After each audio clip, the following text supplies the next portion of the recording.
to office training, to on-site training, and it was a very good training. This took us about 9 months. Then they've sent us overseas, and I went to a company in those days. This company is bankrupted now. It was in New York. New York. Yeah, the company in those days called Stone and Webster Engineering Corporation. It was one of the major founder of SIDF with Chase Manhattan Bank and Stone and Webster. Along, of course, with the Ministry of Finance, have founded, or they were the consultant to the Ministry of Finance to fund SIDF. SIDF now I consider SIDF as a school, because really people learn from it more than they take from it more than they give. That's right. Yeah. Well, you said that when you shifted from the electricity utility department or electricity and utility department. Yeah, okay. And when you shifted from there to the project and portfolio department, you said that was a turning point in your career. That's right. What made you shift to that department? What made you go for it? I had two choices: either to leave SIDF, where I was enjoying the environment. The environment was very. The department was closing, actually. Yes. You said? Yes. So you had to leave the department. That's right. They were closing the department, whether we like it or not. So, and they gave the choice to the employees either to leave the SIDF or the organization, or to join another department, and the only department was available is the portfolio department, portfolio. Yeah. And because I was junior, it wasn't so difficult for me to switch. Yeah. Because I had to go through the whole training process, and it was good for me. Yeah. Because in the first 2 years I went through very good training, and I went through, of course, the English courses. So I had just to switch, and I've been taking accounting courses, finance courses. Really, I utilized that 2 years efficiently. Then when I switched to the project and portfolio department, I went through the technical department, which was another good switch for me.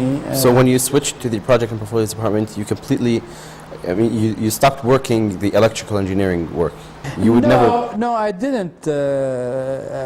I didn't pass over the electrical engineering completely, because part of the technical department was electrical engineering. It was mechanical, electrical, industrial, food processing, etc. So you are exposed. Then they've assigned me to the electrical or electromechanical department within the technical department. There was 2 teams: food processing and chemical, electromechanical, and the electromechanical. So I went through the electromechanical team, and then I had my training across the board there. And so you first began as a junior technical analyst, and then a technical analyst, and then senior technical analyst. That's correct. That took you about, I think, 5 years? 7 years. 7 years. Yeah, and then the project department is 5 years. Yes. 5 years. Yeah. And that was really, you really sped up the ladder. Oh yeah. Were you, how good were you at that? I mean... Well, the point is, I wouldn't say how good am I, but I would say I was enjoying it. Really, every day a new project, a new world to you. You learn something new every day, and you analyze that project. You meet different people, you meet different technology, and in those days, especially in the 80s, we were very eager, and still is actually, but in those days we were somehow strangers to technology. So technology was flown to the country. So every day you learn something new. You learn something new, of course. And what was your next milestone after the SIDF? Then I've been... you left the SIDF when? What year? 89. 89. 89, yeah. And then you went to? I went to Jubail. I got a chance to be a plant manager. The polypropylene sacks. This is a new technology again. It's a big plant. It has about 200 looms. You know these flour sacks and sugar sacks that are made of polypropylene? Yeah. The plastic ones of those who don't They're woven together. They're woven together. Yeah. This is one of the largest projects, I believe, in the Middle East now. There used to be one big one in Iraq, but after the Iran-Iraq war, it was destroyed. Okay. So this polypropylene sack factory in Jubail is one of the biggest actually, and I had the chance to be a plant manager. I was young in those days, but the owner had seen the enthusiasm in me, etc. So he hired me as a plant manager. But unfortunately, the Gulf War started. I joined in 1989. Actually, the late 1989, I think November, December. The Gulf War was... Gulf War started August Yeah. 1990. Yeah. So it wasn't so good for me to continue in Jubail. Jubail became a target. military base. A military base. Yeah. Uh-huh. So I had to leave Jubail. Then I had the chance again to switch to another company, which is called Saudi Industrial Export Company. And did the Majal factory give you anything in, let's say, experience-wise? Oh, yes. How did it? Yeah, actually, I've gained 3 major experience Al Mojin. Working in a foreign place to me, which is Jubail, that's far away from my homeland, which is Riyadh. Yeah. That's a new curve of learning, working, and I was newlywed, so my wife and I had decided, and we were not having children in those days. So your wife stayed in Riyadh? Or no, did she came with you. Okay. So we moved all the way from Riyadh to Jubail. The second learning is I was the only Saudi in those days in the plant. Really? And almost I was the only person who speaks Arabic. So I have to live and Was the plant a private plant? Yeah, it is a private sector. And it was run by a foreign... All laborers were non-Saudis. But the owner, was he Saudi? Was it a Saudi company? The owner is a Saudi. In those days, okay. The owner is a Saudi, but the worker were not Saudis. I was the only Saudi. Yeah. And the third learning curve that I've been through is to be on the shop floor. I took off my thobe, I wore pants and a shirt, and I went to the shop floor with the workers. And I've learned a lot. Technically, managerially, I was away from marketing in those days, but I was technically exposed. I was management-wise exposed. Also, to learn habits of other nations, like the Indians, the Filipinos, the Bangladeshis, the Sri Lankans. These are the nationalities were in the plant in those days. And as for the Saudi Industrial Export Company? Now, this is another shift in my career, going from very local work to an international arena.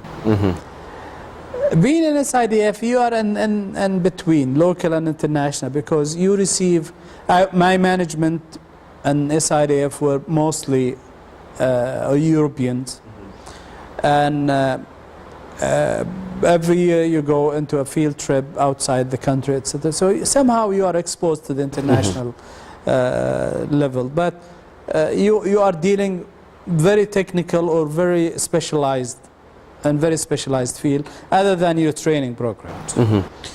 But when I came to Saudi Industrial Export Company, that was another shift in my career, because I went through marketing, which is new, and international marketing. Also purchasing. That's another exposure that I had. In purchasing, you have to negotiate with local factories. The company is a public company. You can see it in the capital market. They call it export, I believe, etc. The company is a public company. It was established by it was established under the Saudi Export Center in the Council of Saudi Chambers.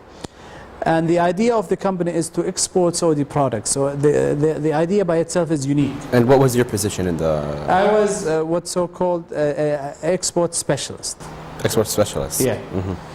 And when we started, we had to negotiate with local manufacturers to convince them that they shouldn't establish an export department in their factories. That they shouldn't, or no, should? They should not. Why? This is an extra cost on them. The idea was to start the export department of that company within the company. The abbreviation of the company is SIEC. Within SIEC, the idea was to reduce the cost of export, and the idea is to concentrate on export. This is an export-oriented company. So other companies would export their products through your company. This company. And how did your work with that company boost your economic skills? Was it the boosting? Oh yes. First, I learned a lot of negotiation, which is very important in marketing and No, negotiation. Negotiation. In purchasing and sales. Second, international marketing or marketing period.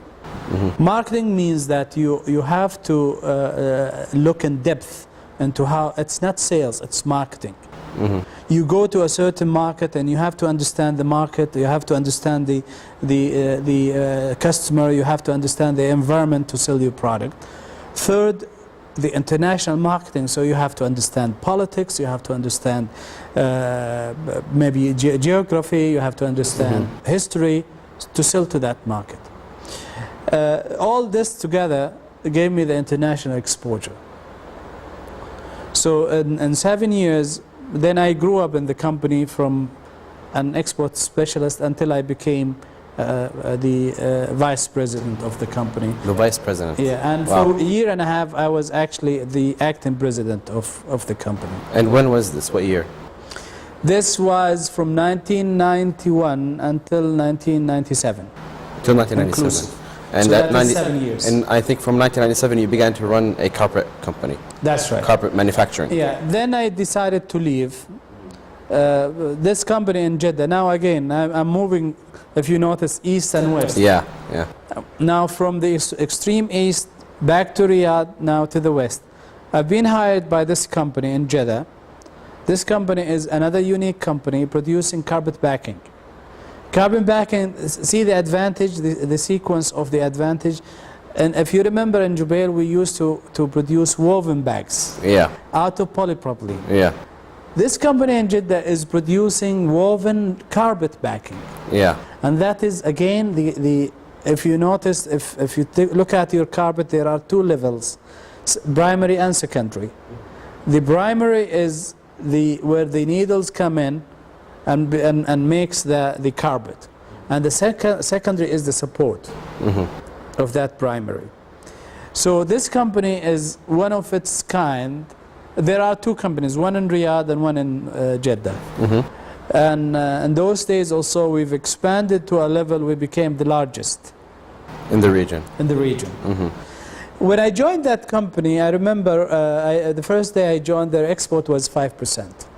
The day I left them, their export was 50% of their. And the day you left them was how many years later? 2 years. 2 years later. Yeah. And after working with that company, you joined the Saudi commerce. Then commerce then chambers. I came back to Riyadh to join the Council of Saudi Chambers.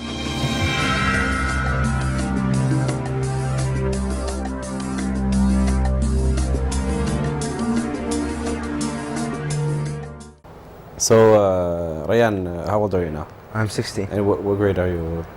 11th grade right now. Going to 11th Going grade. to 11th. And what subjects do you like in school mostly? Mostly math and computer. Computers. Yeah. You go to Mamlaka school? Yeah, Mamlaka. And how is that working for you? It's a good school, yeah. Better activities than other Yeah, schools? it's the best school I've ever been to, you know. We don't want to make a propaganda for the school or anything. So what are your hobbies? Computers, video games, and soccer. Average Saudi teenager. Yeah, average Saudi teenager. Gaming? You like gaming? Yeah, I like video games. So your dad told me you're going on a trip to Singapore? Yeah, Singapore. What's that about? It's something called the Asian Young Leaders Summit. It's the first time they do this project, and it's like something. So we like the future leaders of the world. So we can get to know each other better. And how many Saudis are going? Me and four other guys. 4 others. So 5 in total. Yeah, and 5 in total. And they were chosen from different schools? In Saudi Arabia, I think they only chose kingdom schools, I think. And we You applied? applied to for the trip. And you go there and you speak public speaking and Public speaking in English mostly. yeah. Yeah.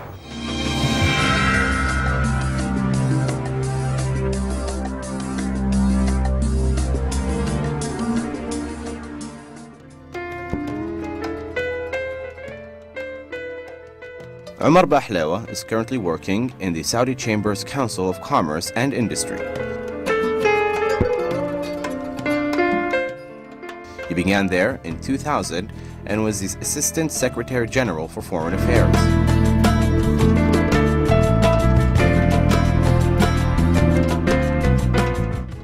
In the year 2003, he was promoted to become the Secretary General.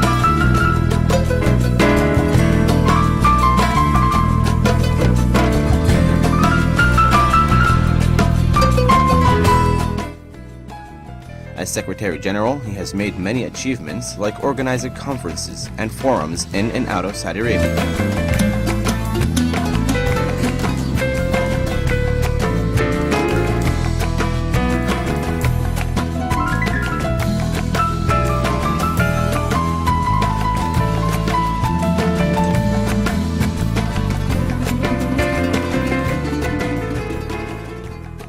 Speaking on local conferences and to visiting delegations of the reforms in the KSA and managing the day-to-day activities of CIT.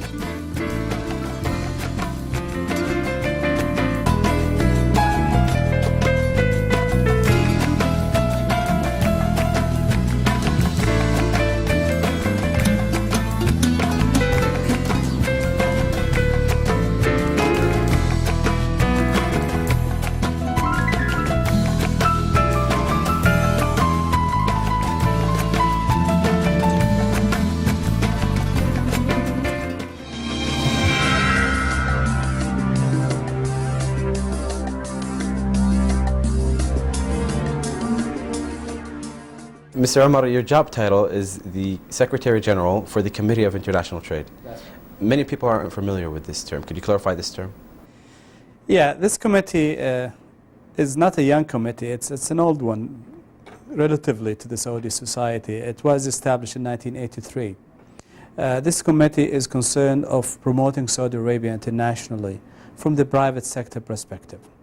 Committee was established by the late Sulaiman Al-Alayan on those days when Mr. Abul Khail, His Excellency Mr. Abul Khail and Sulaiman Al-Sulaim were, and Dr. Abdurrahman Al-Zamil and all those pioneer in those days, of course, along with His Excellency Mr. Abdullah Zainal, Abdullah Masri and Mr. Jamjoom and many others in power now, or they are retired, have came up to encourage and support the private sector to establish something to go outside and promote Saudi Arabia.